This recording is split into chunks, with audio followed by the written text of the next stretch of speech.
आज आपल्या पक्षाला 10 वर्ष पूर्ण होत आहेत. मला अनेक लोक भेटले, अनेकांनी मला सांगितलं, कळलंच ना 10 वर्ष झाला. म्हटलं आम्हाला कळलं.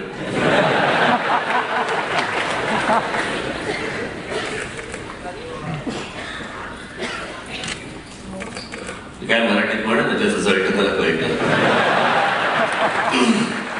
आमच्या चटणी आम्हाला माहिती. बघायची तो पडदा उघडत नव्हता, काहीतरी त्याचा टेक्निकल प्रॉब्लेम झाला. मी म्हटलं राहून सोडू दे म्हटलं. याच्या पुढे म्हटलं आपण आपला आता पडदा वरती करायचा आहे, बाकीच्या पडद्यांची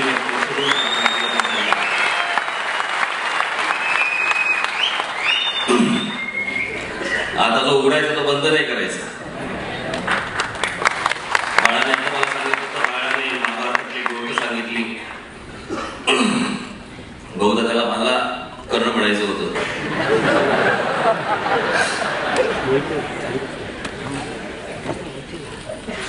पण एक गोष्ट सांगतो, याच्या पुढे चाक नाही अडकणार.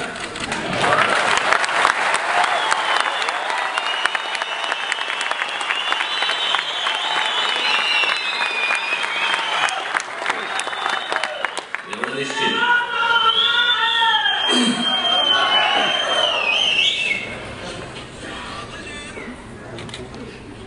10 वर्ष कशी गेली, काय काय केलं, कोणत्या गोष्टी झाल्या,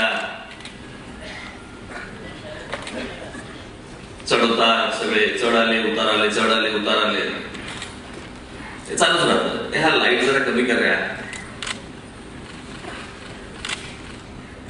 कळलं दिसत नाही नाटक संपले ते.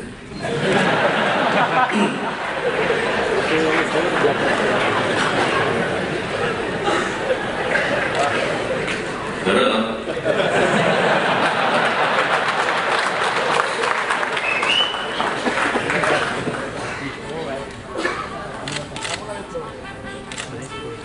अनेक निवडणुका आल्या, निवडणुका झाल्या, नगरसेवक झाले, आमदार झाले.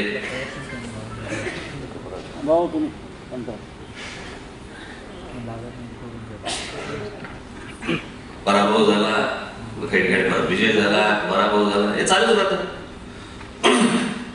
प्रत्येक राजकीय पक्षाच्या किंवा प्रत्येक व्यक्तीच्या आयुष्यामध्ये नशिबामध्ये या गोष्टी असतातच, त्याकडे पुढे चुकत नाही. मला माहिती त्याप्रमाणे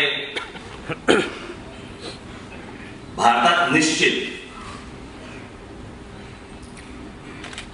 जगाचा इतिहास पाहिला तरी मला असं वाटतं निश्चित जगात एकमेव व्यक्ती जन्माला आली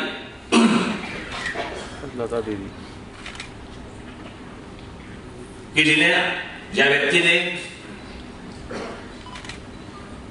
स्वतःचं आयुष्य जेव्हापासून सुरू केलं, स्वतःचा करिअर जेव्हापासून सुरू केलं,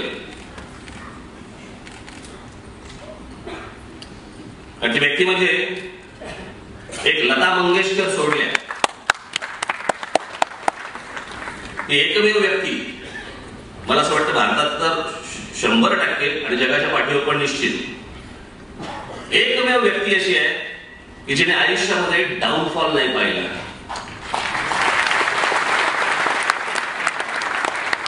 बॅड पॅच नाही पाहिला.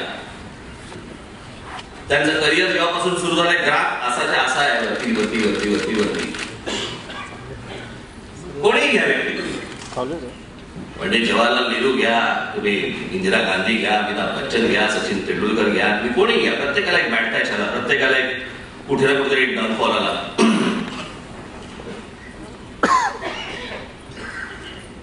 आणि इतक्या मोठमोठ्या लोकांच्या आयुष्यामध्ये जर समजा बॅड पॅच आणि डाऊनफॉल जर येत असतील, आपल्या ते येणारच, प्रत्येकाचे येतो. मला अजूनही आठवतंय की एके दिवशी 84 ची गोष्ट, 84ला भारतीय जनता पक्षाचे 2 खासदार आले होते आणि त्याच्यानंतर एके दिवशी अटल बिहारी वाजपेयींची सभा झाली होती.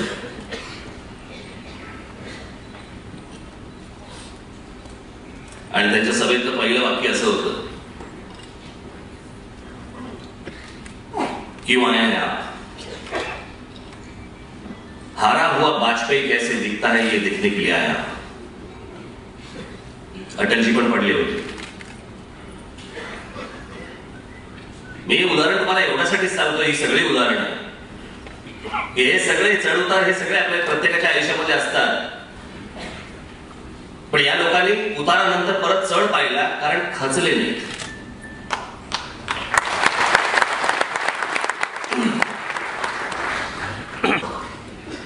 खचायचं काय त्याच्यामध्ये, माती होत नाही. या सगळ्या गोष्टी होत असतात.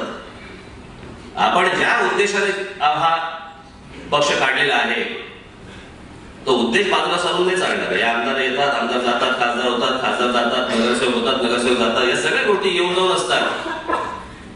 पक्ष असतो तिकडेच असतो.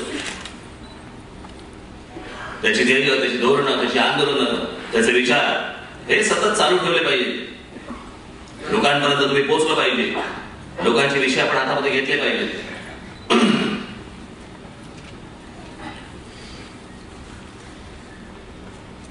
हे सगळे विषय आपण आजपर्यंत घेत आलो.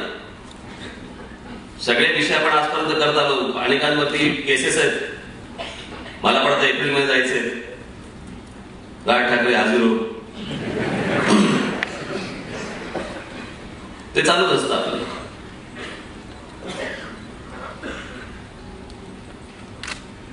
मी मागे म्हटलं नव्हतं का, अस्वलाला थोडी फरक पडतो एक केस वाढले.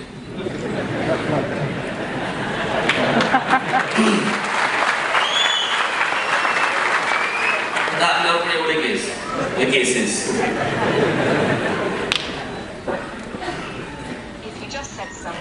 हे काम आपण चालू ठेवलं पाहिजे.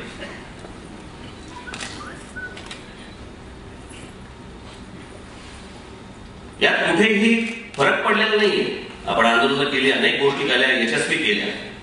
मी आज फार काही आपल्यासमोर बोलणार नाहीये. कारण मला जे भरभरून बोलायचंय आपल्याशी ते मला 8 एप्रिलला गुढीपाडव्याच्या दिवशी शिवसेनेचा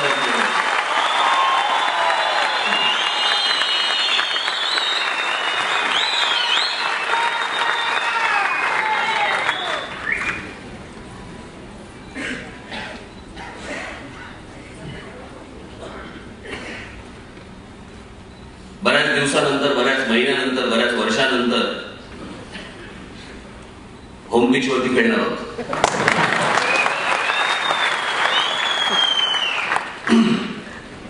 बरेच विषय, बऱ्याच गोष्टींचे वावडे काढायचे, बऱ्याच गोष्टी बोलायच्या आहेत. या सगळ्या 8 तारखेला मी बोलेलच या सगळ्या गोष्टी. पण आपण जो वसा घेतलेला आहे हा तुम्ही कुठेही बाजूला सारखा कामा नये. तिथे तुमचं सतत लक्ष असतं पाहिजे. आता परवा दिवशी आपल्या लोकांनी मराठी पाट्यांचं आंदोलन केलं.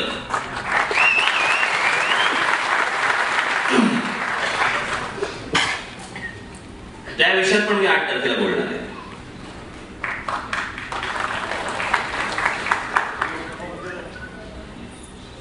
एवढे विषय आजूबाजूला घडतायत. आज म्हणे मल्ल्या पळून गेला, विजय मल्ल्या.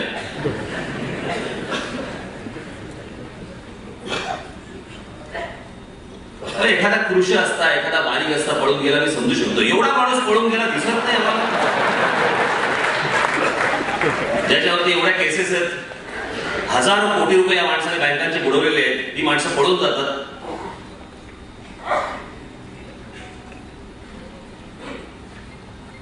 आणि छोटी छोटी कर्ज असलेले आमचे जे गरीब मध्यमवर्गीय लोक आहेत, लगेच बँकांचे आणि पोलिसांचे ते येतात आणि काठ्या टणाटण टणाटण दरवाजावरती आपटतात. यांच्या वाट्याला कोण जात नाही.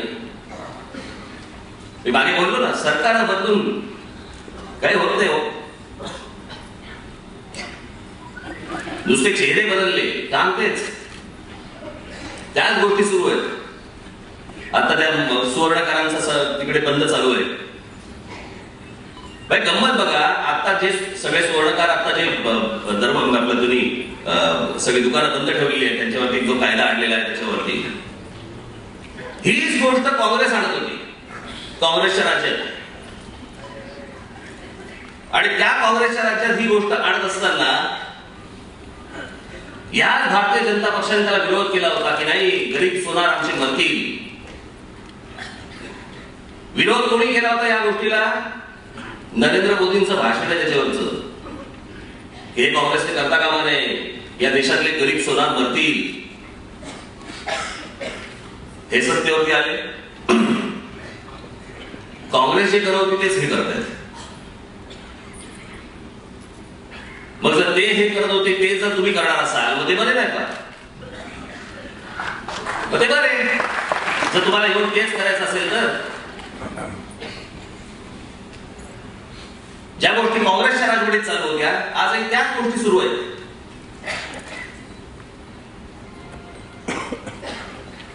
म्हणे भ्रष्टाचाराला म्हणे आम्ही आळा घालू.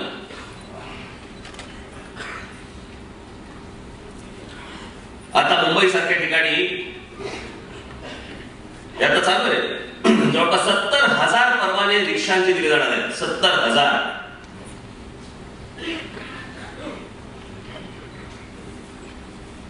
जो जुनाच कायदा आहे की ज्यांना टॅक्सी आणि रिक्षांची परवाने मिळतील त्यांना मराठी भाषा आली पाहिजे. चुकीचं काय? महाराष्ट्र राज्यामध्ये त्याला मराठी भाषा यायला नको का?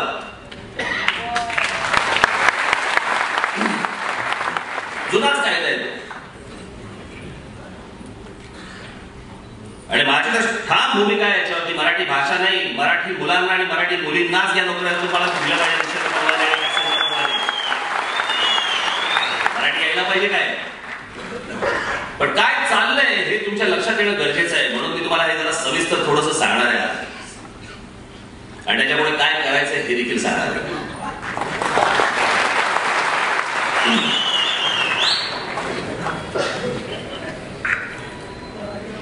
मध्यंतरी काँग्रेसच्या राज्यामध्ये ज्या वेळेला आपल्या रिक्षापेक्षा या सगळ्या गोष्टींची आंदोलनं झाली मी सर्व पोलिसांना त्यावेळेला सांगितलं होतं. मी म्हटलं मुंबई शहरामध्ये, ठाणे शहरामध्ये, अनेक शहरांमध्ये म्हटलं खोट्या रिक्षा चालू आहेत आणि खोट्या टॅक्स्या चालू आहेत. त्याच्यावरती आपल्या अनेकांनी त्याच्यावरती आंदोलनं केली. त्यावेळेच्या पोलीस खात्याला जाग आली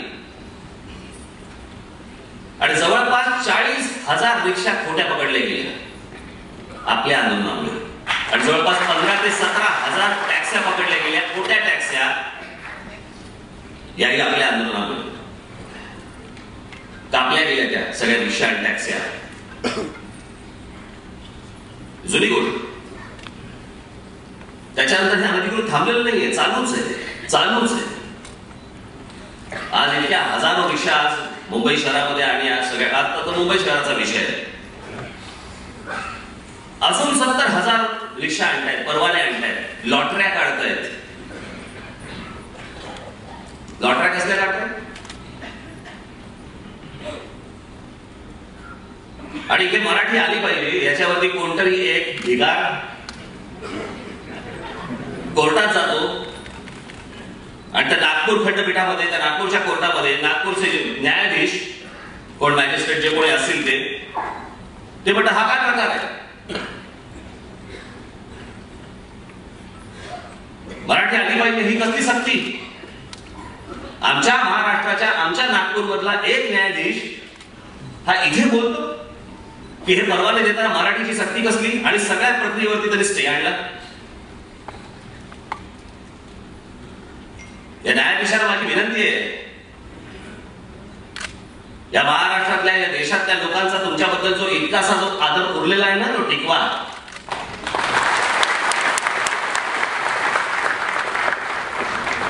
तुम्ही न्यायाधीश आहात, ही काही मोगलाई नाही वेळ.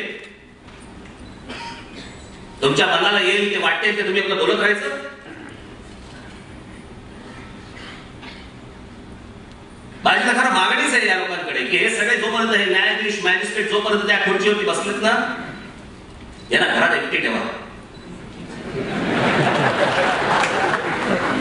यांचे फोन काढून घ्या, यांचं इंटरनेट कनेक्शन काढून घ्या, यांच्याकडे टेलिव्हिजन काढून घ्या, यांच्याकडे वर्तमानपत्र काढून घ्या, एकटे ठेवा. न्याय द्यायचा आहे, न्यायाने द्या. वर्तमानपत्र आणि चॅनल बघून नाही.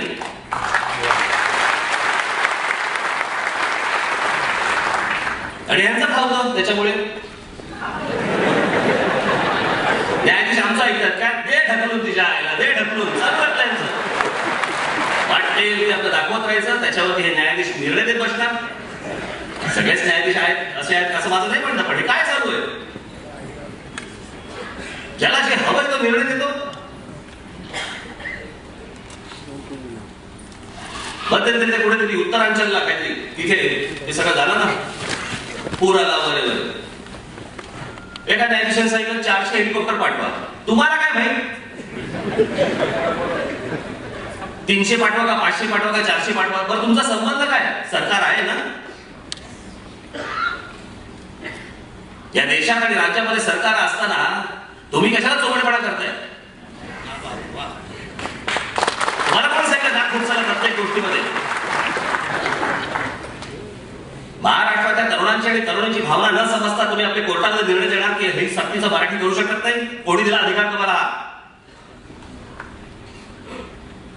जी तुमची कक्षा आहे त्या कक्षेमध्ये राहा आणि जे काय निर्णय घ्यायचे सस्थितीत निर्णय घ्या तुम्ही.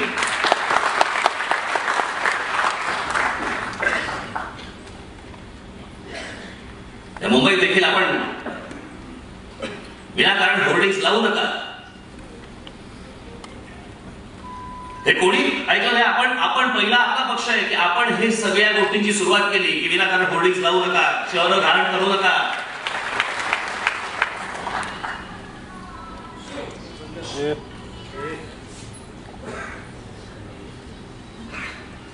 बाकीचे पक्ष लावतात तंबी आम्हाला नोटिसा बजावतात आम्हाला. बरं मी पहिल्यांदा सांगितलं वाढदिवसाची होर्डिंग बिल्डिंग सगळं बंद करून टाका. ती कोणाला परवडणार आहे? न्यायाधीशांनी ह्या गोष्टींचा पहिला विचार करायला पाहिजे होता की तुम्ही एका बाजूला ही रस्त्यावरती लागणारी होर्डिंग तुम्ही बंद करताय, योग्य आहे, काही अयोग्य नाही.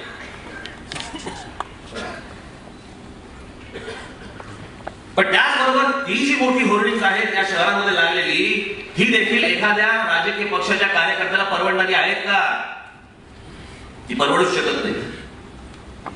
20-20 लाख रुपये महिना, 25-25 लाख रुपये महिना, 50-50 लाख रुपये महिना कोण भरणार? ही होर्डिंग बंद करत असताना न्यायाधीशांनी खरं तर सांगायला पाहिजे होतं या सर्व महानगरपालिकांना की या सर्व जेवढी मोठी होर्डिंग्स आहेत यांचे रेट पहिले खाली आणा, हे लोकांना परवडू दे. हे नाही सांगणार.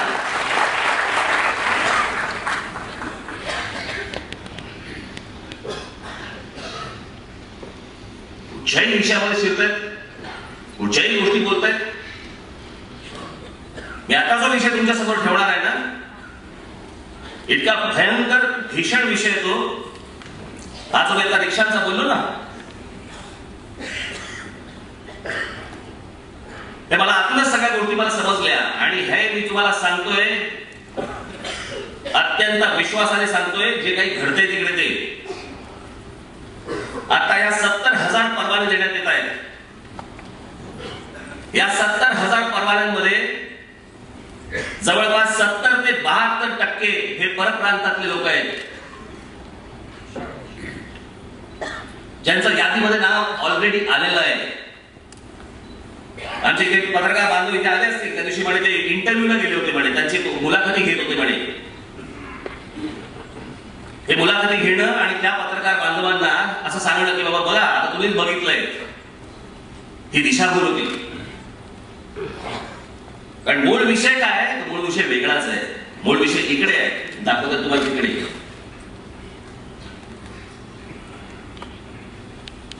हे जे परवाने दिले जाणार आहे रोजच्या रोज या सगळ्या आरटीओने या सगळ्या लोकांना सांगितलंय रोजच्या रोज 3-3 हजार परवाने द्यायचे. 3-3 हजार रोज. आणि येत्या काही 10-12-15 दिवसामध्ये 70च्या 70,000 लोकांना त्यांनी परवाने द्यायचे. कसे? तहसीलदाराचं त्यांचं एक पत्रक असतं, त्याला 15 वर्ष वास्तव्याचा दाखला लागतो. बरोबर आहे? 15 वर्ष वास्तव्याचा दाखला लागतो. सीआयडीचं सर्टिफिकेट लागतं की याच्यावरती कोणताही गुन्हा नाही आहे. तो सरकारने काय सांगितलं माहितीये का? हा 15 वर्षाचा दाखला जो आहे, वास्तव्याचा दाखला आहे, हा आता काही घ्यायची गरज नाहीये. सीआयडीचं सर्टिफिकेट आहे, आता काही घ्यायची गरज नाहीये. त्यांना तात्काळ आता पहिल्यांदा हे द्या त्यांची काय ते बॅच आणि त्यांची लायसन्सेस आणि नवीन रिक्षा आणि त्यांचे नवीन नंबर प्लेट या जरा तात्काळ रुजू करा. पुढच्या काही दिवसामध्ये 70,000च्या 70,000 रिक्षा बाहेर आल्या पाहिजे. नंतर त्यांनी कधीही येऊन सांगावं की आमच्याकडे अशा प्रकारचा दाखला आहे म्हणून. नंतर कधीही यावं. समजा नसेल तर ते रद्द करावा. नंतर कधीही यावं. कधीही यावं. नंतर घाई कसली आहे. मी आता मूळ विषयावर येतो. घाई कसली आहे. या 70,000 रिक्षा उद्या जर समजा बांद्रा ते बोरिवली, बांद्रा ते चेंबूर आणि या सगळ्या भागामध्ये आले, पाच कुठे करणार, ठेवणार कुठे आहेत. काही कशाचा कशाला पत्ता नाही. पण आता तात्काळ निर्णय कशासाठी होतोय. मला हा देवेंद्र फडणवीसांना प्रश्न विचारायचा आहे. भ्रष्टाचार निर्मूलन करू म्हणून तुम्ही सांगितलं होतं. भ्रष्टाचाराला गाडू म्हणून तुमच्या पंतप्रधानांनी सांगितलं होतं ना. या सगळ्या रिक्षा बनतात. या राहुल बजाज यांच्या बजाज कंपनीमध्ये बनतात सगळ्या रिक्षा.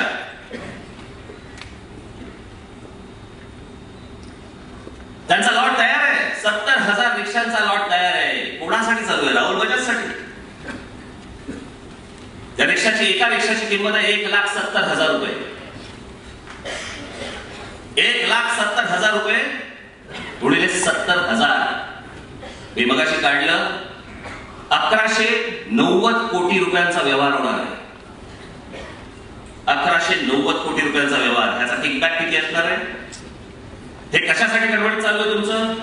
ज्या गोष्टींसाठी तुम्हाला 15 वर्षाचा दाखला देखील नकोय, तुम्हाला CID सर्टिफिकेट देखील नकोय. राहुल बजाजच्या आता तयार असलेल्या फक्त रिक्षा रस्त्यावरती आणायच्या. ह्यांचा व्यवहार पूर्ण. देवेंद्र फडणवीस, मला याचं उत्तर पाहिजे.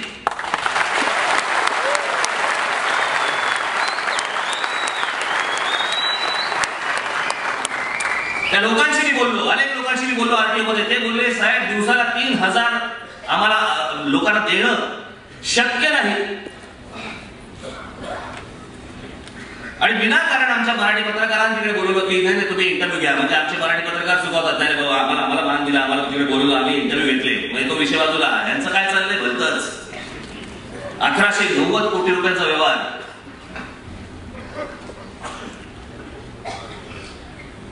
मी जेव्हा ती गोष्ट ऐकली मला प्रश्न पडला एवढी घाई का चालू आहे.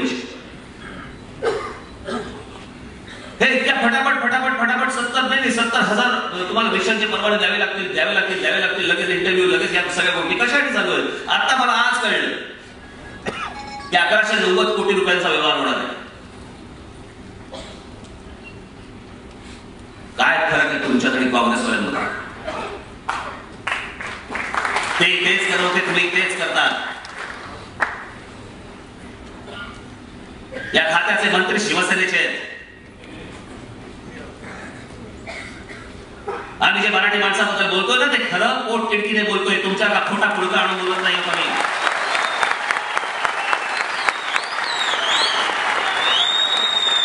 तुम्हाला जर मनापासून जर समजा रिक्षांचे परवाने द्यायचे होते तर मग 70च्या 70,000 या रिक्षा मराठी मुलांना मिळायला पाहिजे होत्या. मराठी मुलींना मिळायला पाहिजे होत्या. त्याच्यामध्ये 70 ते 72% परप्रांतीय येतात कसे. ज्यांचा या मुंबई महाराष्ट्राचे काही संबंध नसलेली माणसं येतात कशी आणि परवाने मिळवून घेऊन जातात कशी. तुम्हाला मराठी मुलांची काही महाराष्ट्राची देणं घेणं नाहीये. तुम्हाला फक्त राहुल बजाज मधल्या येणाऱ्या पैशाची मतलब आहे तुम्हाला. हे असं राज्य चालवणार आहे. आता काय झालं हे मी तुम्हाला सांगितलं. आता काय करायचंय हे मी तुम्हाला सांगितलं.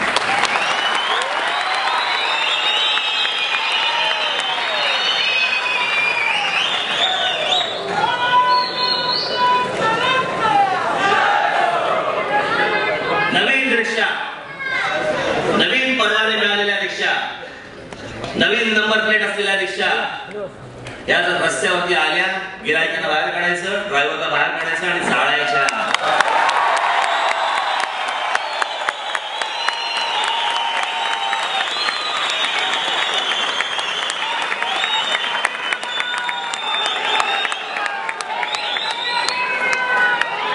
त्याशिवाय ही माणसं वट्टीवरती येणार नाहीत.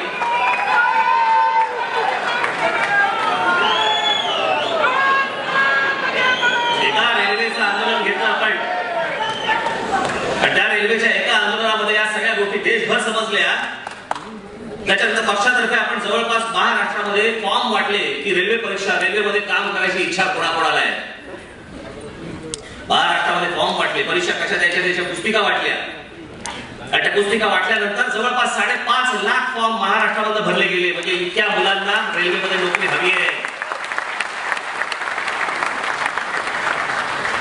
आमच्या मराठी मुलांना जर समजा या रेल्वेमध्ये नोकरी हवी आहे, याच्यासाठी जर 5.5 लाख फॉर्म भरले जातात, तर मग परप्रांतामधून मुंबईमध्ये किंवा इतर शहरांमध्ये परप्रांतामधून 5-5 लाख माणसं येतात कशी? त्यांना बोलवतं कोण? त्यांना इथे आणतं कोण? आमच्या महाराष्ट्रातल्या मुलांना हे समजत का नव्हतं? समजत का नाही? आज आपली महाराष्ट्र नवनिर्माण सेनेची रेल्वे कामगार सेना जी आहे याने जवळपास आज पाठपुरावा करून 1400 मुलं आज तिथे रेल्वेमध्ये, मध्य रेल्वेमध्ये लागली आहेत.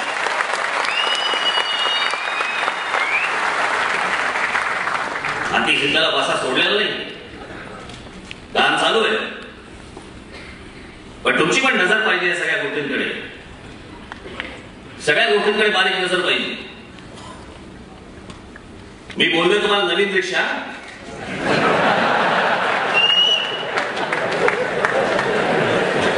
आता जाताना सुरुवात करा. बिल मागतो, बिल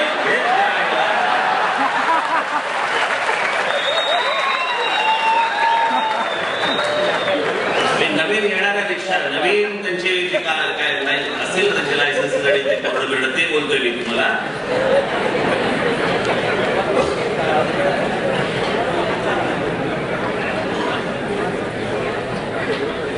पण या सगळ्या गोष्टींकडे तुमचं लक्ष असलं पाहिजे. अनेक विषय, असंख्य विषय आहेत जे मी तुमच्याशी 8 तारखेला बोलणार आहे. अनेक विषय बोलणार आहे.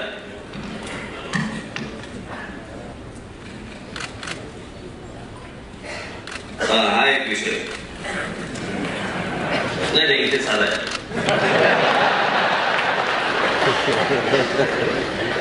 त्या बाळाकडनं तसं काही येत नाही.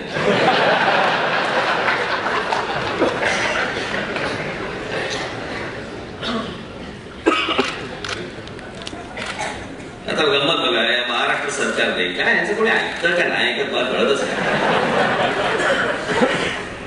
हे आपले सह्या करून मोकळे होतात, खाली आपले ना बघू चल. महाराष्ट्र शासनाने अधिसूचना काढली आहे कंत्राटी कामगारांच्या संदर्भामध्ये किती पगार द्यायला पाहिजे. तो जवळपास 11 का 12,000 रुपये का 13,000 रुपये आणि दिले किती जात आहेत? जवळपास 5 का 5,500 रुपये महानगरपालिकेने. हे सगळे कामगार मराठी आहेत. या सगळ्यांना मिळायला पाहिजे शासनाच्या प्रमाणे, त्यांच्या निर्णयाच्या प्रमाणे 12,000 ते 14,000 रुपये मिळायला पाहिजेत. हा कायदा आहे, ते काय माझं मत नाहीये. आणि दिले जात आहेत 5 का 5,500 रुपये दिले जात आहेत. लक्ष नाही. आज केंद्रात यांचं सरकार, राज्यात यांचं सरकार, महानगरपालिकेत यांचं सरकार खोटं बोलून सत्तेवरती आला आणि अजूनही तुम्हाला गोष्टी करता येत नाहीये. लोकांच्या अजूनही तोंडाला पानं पुसतात. आणि मी या संदर्भामध्ये मी आता आयुक्तांना भेटणार आहेच. आयुक्तांनी जर समजा काही नाही केलं, आपलं धोरण स्वच्छ आहे.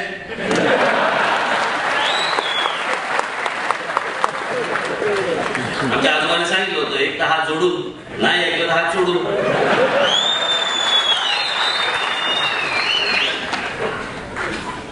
तेवढं तुझं फोन आला. आणि हा एक बीएसटीचा विषय मला असं वाटत पण जरा हा विषय जर समजून सांगतो. कसं आहे की गेले कित्येक महिने लोकांना बीएसटीची बिलं खूप जास्त येत होती आणि गेल्या 4 वर्षापासून परिवहन तूट या नावाखाली प्रॉपर मुंबईतल्या लोकांकडून जवळजवळ परिवहन तुटच्या नावाखाली 2,350 कोटी रुपये बीएसटी घेतलेले आहे. आणि आता 1 एप्रिल पासून पुन्हा 4 वर्षासाठी परिवहन तुटच्या नावाखाली 5,500 कोटी रुपये परत आपल्या लोकांकडून जमा करणार आहेत. म्हणजे अन्याय त्याचा काही संबंध नाही. बरोबर.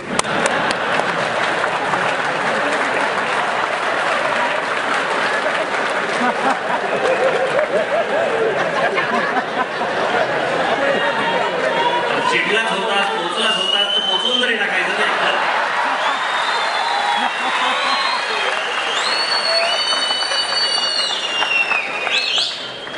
पण त्याने जिकडे संपवलं तिकडे परत मी सुद्धा करू शकत. पण या सगळ्या गोष्टी हे सगळं अन्यायकारक आहे. असे अनेक विषय आपल्याला हातामध्ये घ्यावे लागणार आहेत. आणि मला असं वाटतं की कधी संघर्ष हा कधी संपत नसतोच, तो चालूच असतो. याच्या पुढची वाटचाल खडतर जरी असली तरी ठाम आहे.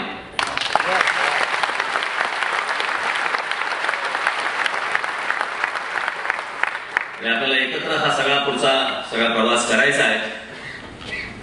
गेली 10 वर्ष आपण जो माझ्यावरती विश्वास ठेवला, जे माझ्यावरती प्रेम दाखवलं,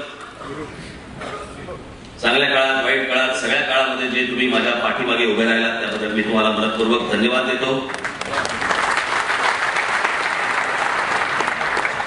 या सगळ्या काळामध्ये इथे माझी पत्नी बसली आहे, घरी आई आहे.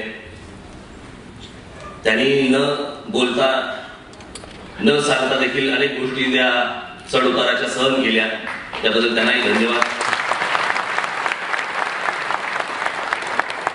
तुमच्यापैकी अनेक जण आहेत ज्यांच्या आत्मचरित्राची पानं वाढलेली आहेत.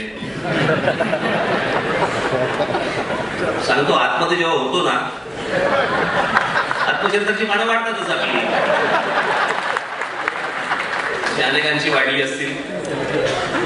त्या सर्व माझ्या बांधवांना, बहिणींना मी मनपूर्वक शुभेच्छा देतो, धन्यवाद देतो. आणि हेच तुमचं प्रेम आणि सहकार्य सतत आपल्या सर्वांच्या मागे, आमच्या मागे, माझ्या मागे आपण ठेवावं. एक गोष्ट निश्चित, कुठे जायचंय हे माहिती आहे आणि जिथे जायचंय तिथे तुम्हाला सर्वांना नेणारच हा आत्मविश्वास माझ्या मनामध्ये आहे.